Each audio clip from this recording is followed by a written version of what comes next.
सर्दियों में भी सुबह-सुबह ऐसे कामों में बहुत गुस्सा आता है, जैसे कि कार धोना, पर आज मैंने अपने हस्बैंड को उस ड्यूटी में लगा दिया था। नमस्कार, मैं संगीता भट्ट आज का प्यारा-सा व्लॉग लेके आई हूँ, जो कि है क्रिसमस डे के ऊपर। हम लोगों ने दिन का खाना खा लिया था, उसके बाद मैं और मेरी जेठानी फ्री बैठे थे, तो हमने सोचा, जो मैं पहाड़ से नींबू लाई हूँ, वो हम लोग बना लेते हैं। तो नींबू, माल्टा सब मिक्स करके हम लोगों ने एकदम चटपटी जो हमारी चाट होती है, जिसको हम लोग चूक छानना बोलते हैं, सर्दियों में ये बहुत ज़रूरी होता है, बहुत इम्पोर्टेंट टास्क हो जाता है हम जैसे पहाड़ी लोगों को जो कि ये खाते हैं।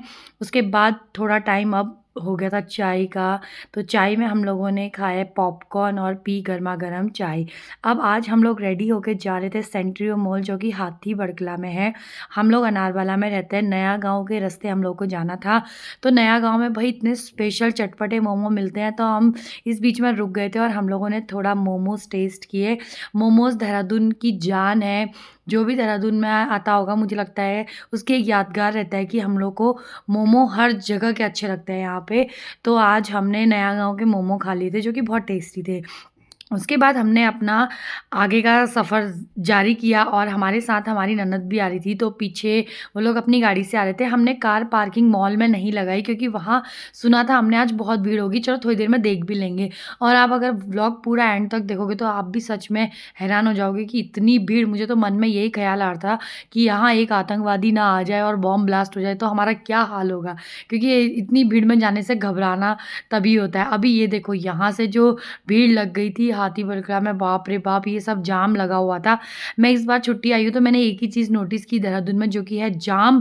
हर जगह जाम, कहीं भी जाओ बड़ी गाड़ी ले जाने का तो मन ही नहीं होता। ऐसा लगता है कि आप स्कूटी या फिर बाइक से कहीं चले जाओ। पर यहाँ तो आज स्कूटी और बाइक वालों की भी हालत ख़राब हो गई थी। अब ये दिखने लग गया था सेंट्रियो मॉल और यहाँ पे बहुत ज़ोर के गाने बज रहे थे। हमने सोचा हो क्या रहा है यहाँ पे? बहुत क्यूरियोसिटी हो रही थी आगे जाने की। हम तो आगे चले गए थे, हमारे बाकी के पार्टनर सब आ चुके थे और हम लोगों ने देखा भाई यहाँ तो पैर रखने की भी जगह नहीं थी। तो थोड़ी देर आगे से आवाज़ आई थी तो हमने देखा वहाँ पे क्या हो रहा है, तो चलो दिखाती हूँ मैं वहाँ पे एक्चुअली चल क्या रहा था। और बहुत मज़ा आया हम लोगों को क्योंकि हम भी भीड़ का एक हिस्सा बन चुके थे और आगे-आगे देख रहे थे कि चल क्या रहा है।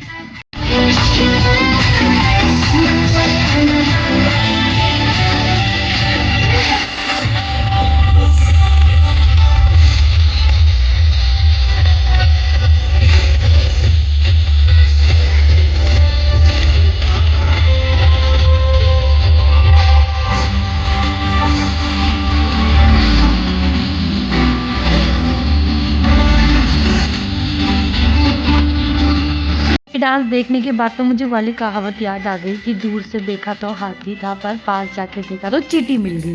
तो मुझे लगा था कुछ कुछ अमेज़िंग कलाकार आए हुए थे, पर वहाँ जाके देखा तो एक प्यारी-सी अंग्रेज़न डांस कर रही थी। तो हमने कहा भई इसको करने दो डांस और अब हम आगे चलते हैं। आगे जैसे मॉल के अंदर एंटर किया तो भई अब हमको लगा कि पैर कहाँ पे रखें हम, बिल्कुल जगह नहीं हो रही थी। सच में ऐसे इतना भीड़ तो आजकल मंदिरों में भी कम ही देखने को मिलती है, जो कि आज हमें इस मॉल में देखने को मिली थी। चलो फिर भी हम लोग चले गए थे क्योंकि बच्चों को आज हमने बोला था हम आपको गेम्स खिलाएँगे और केएफसी का चिकन। ये 2 नीतियों के बल पर बच्चे हमारे साथ आए हुए थे। तो जैसे-तैसे हम लोग इस भीड़ को पार करते हुए पहुँचे। सबसे पहले हम लोगों ने खूब सारी फ़ोटो क्लिक की। अब नीचे हमने हाल देखा तो भई बहुत बुरा हाल था। इतनी भीड़ और मतलब ना मुझे तो लग रहा था आज ऑक्सीजन भी नहीं आ रही। जैसे हम टाइम ज़ोन में पहुँचे तो हम लोगों ने कहा यार अब जाएँ तो जाएँ अंदर कैसे, एकदम जगह पैर ही नहीं रखने की जगह है, पूरा एकदम भरा। और सबसे बड़ी बात है ना, साँस लेने में प्रॉब्लम होती है। मुझे तो ऐसा लग रहा था मुझे कोई बीमारी हो गई है यहाँ पे। और इतनी गर्मी हो रही थी इसके अंदर, ऐसा लग रहा था पता नहीं कौन-सा डिग्री का टेम्परेचर चल रहा है। तो उसके बाद हम लोग जैसे-तैसे आगे बढ़े। हमने अपने बच्चों को बोला भई हम लोग कल आ जाएँगे। थोड़ा मूड बच्चों का ऑफ ज़रूर हुआ, पर जब उसके बाद हम आगे बढ़े, हमने उनको केएफसी का चिकन खिलाया, जो सेकंड उसके लिए आए हुए थे कि हम लोग को आप खिलाओगे चिकन।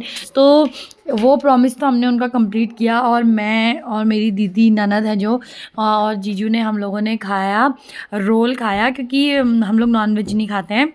रोल खाने के बाद अब हम लोग आगे आगे बढ़े। अब हमने सोचा यार मॉल में रुकने का तो कोई फ़ायदा ही नहीं है, खा लिया अब एंजॉय तो कर नहीं सकते क्योंकि टाइम ज़ोन में बहुत ज़्यादा भीड़ थी, तो ना कोई शॉपिंग हमने की। तो इसके बाद हम लोग घर जाने की तैयारी कर रहे थे और रोड में हम पहुँचे, जैसे तैसे हम लोग रोड में पहुँचे। तो भाई मैं तो आप लोगों से यही बोलूँगी कि अब देहरादून में हो चुकी है बहुत भीड़, और फेस्टिवल और इस टाइम पे अवॉइड ही करो। अब हम तो भैया कभी नहीं जाएँगे, ये न्यू ईयर या फेस्टिवल के टाइम पे तो मुश्किल है जाना। तो अब हम पैर भी हमारी इतनी थकाई हो गई थी कि अब हमने कहा चलो लिफ्ट बहुत अच्छा ऑप्शन है। हमने जो खाना खाया है क्यों हमें उसे डाइजेस्ट करना है, तो हमने लिफ्ट ली और लिफ्ट से हम ग्राउंड फ्लोर पे पहुँचे और सीधा पहुँचे अपने घर। तो आज का व्लॉग तो मैं यहीं पर समाप्त करती हूँ। थोड़े दिन बाद मेरा एक और व्लॉग आएगा जो कि एक और मॉल का हो सकता है, अभी कंफर्म नहीं बोलती क्योंकि जिस हिसाब से देहरादून की ट्रैफिक और माहौल अभी चल रहा है बहुत भीड़-भाड़ का, तो क्या पता बाद में जाऊँगी। तो आज हमने कुछ यादगार पल फ़ोटो के ज़रिए कैमरे में कैद किए। तो ये था हमारा एक छोटा-सा फैमिली मॉल का टूर जो कि हम लोगों को बहुत अच्छा लगा, पर बहुत डिफ़िकल्टी भी हुई। चलो अब मिलती हूँ आपसे अगले व्लॉग में, तब तक के लिए बाय-बाय।